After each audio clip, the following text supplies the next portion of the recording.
Hello, humans. Kingdom Hearts is a franchise that blends Disney characters and worlds with Final Fantasy characters. These are two of my favorite things from childhood. Even though Kingdom Hearts lore gets more convoluted than Greek mythology, the story has changed my life. I care deeply about how Sora, Donald, and Goofy are doing. And while that sentence would have sounded strange in 2002, it's no less true today. This story gripped me, in a way only a few handfuls of stories ever have. Kingdom Hearts released during several major shifts in my life, and helped me cope with those changes. At that point, my siblings had moved away from home, my friends were going different directions, and seeing Sora reconnect with his friends after long absences helped me handle those changes in stride. This is the 1000th video on my channel, and today I want to talk about the very beginning of Kingdom Hearts in 2002. So buckle up, because we're going a little deep. Apologies in advance if I overshare. I'll try to tone it down, but I admit, it's hard for me to do that with Kingdom Hearts. Sorry. First off, this game has a strange premise.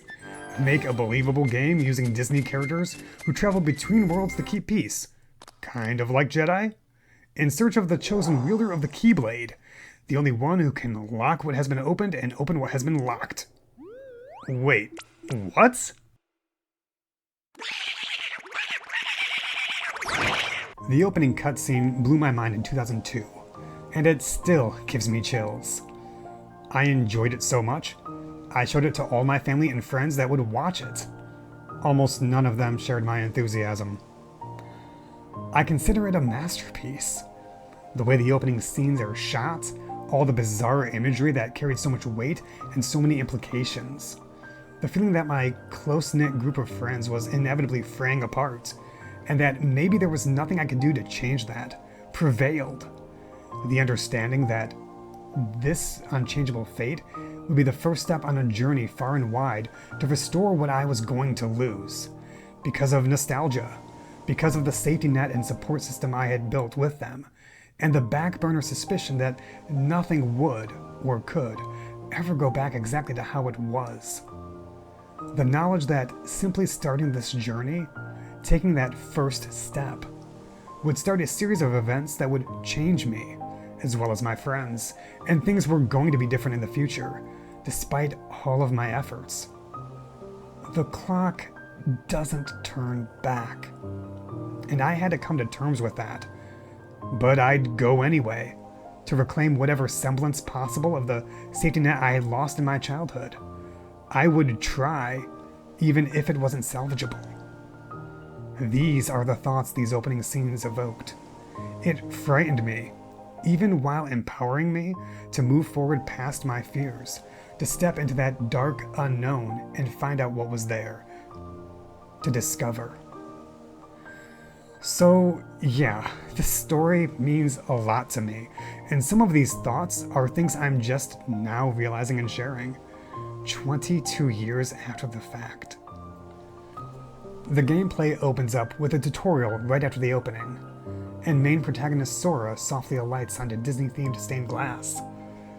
Playing this 2002 dream was already realizing that before this game, there wasn't anything quite like it. The tutorial pretty swiftly takes you through core game mechanics like movement, combat, barrels and crates, and save points. Then the music picks up and an amazing stained glass staircase appears, beckoning towards something epic and daunting. The tutorial boss, while easy in hindsight, is a giant creature of darkness with a heart-shaped chasm in its chest. Literally heart-shaped. The design is crazy and fitting. It's called Darkseid, and it's one of the many kinds of nightmare creatures known as Heartless. Navigating between locking on to different enemies and switching between items and attack was a struggle back in the day, because it was such a different play experience than anything I knew before.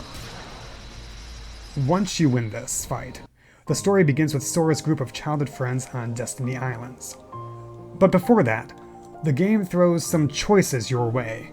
In the first choice, Sora gets to pick between 3 different powers. choosing one and giving up another.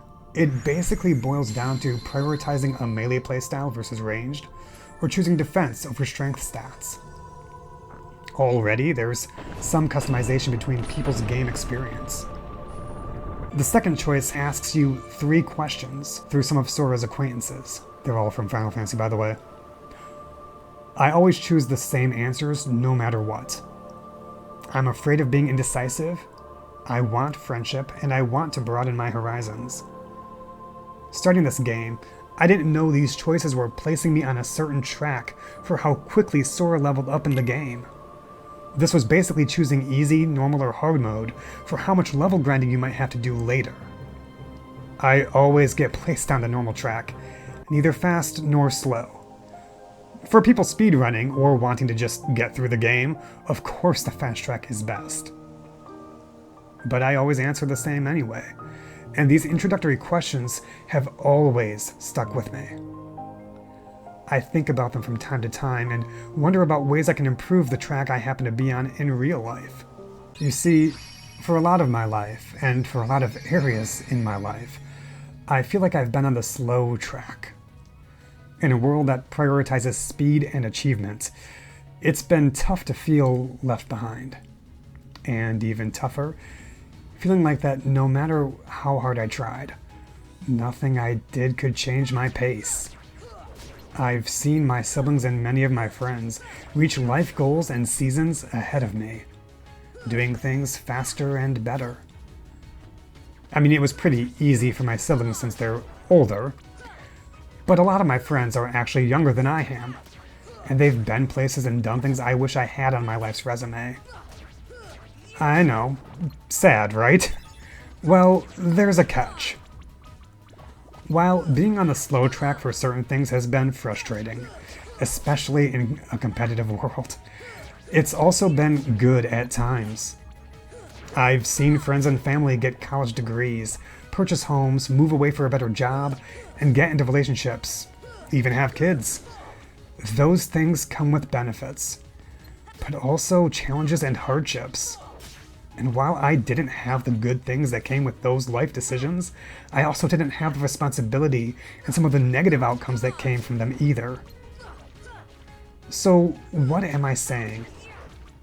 The fast track, while prized in life because we only have so much time, isn't always the best track. And I'm not sure if there's a better track for anyone, because each one comes with its own pros and cons. Take my channel, for example.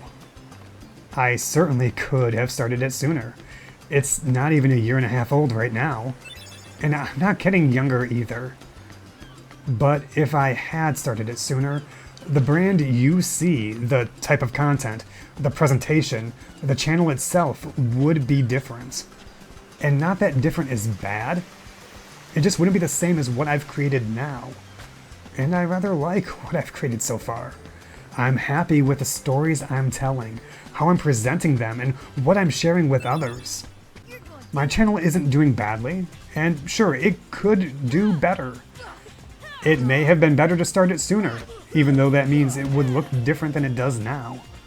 But I can't say that the fast track, or even the normal track, would have been best. So I'm trying to accept that there are some areas of life where I'm on that slow track. And that's okay. It's just different than some other people's experiences, and comparing myself to them isn't doing me any favors. For anyone still watching, if you can relate to being on the slow track with anything, I encourage you to recognize and consider that there are benefits to that pace.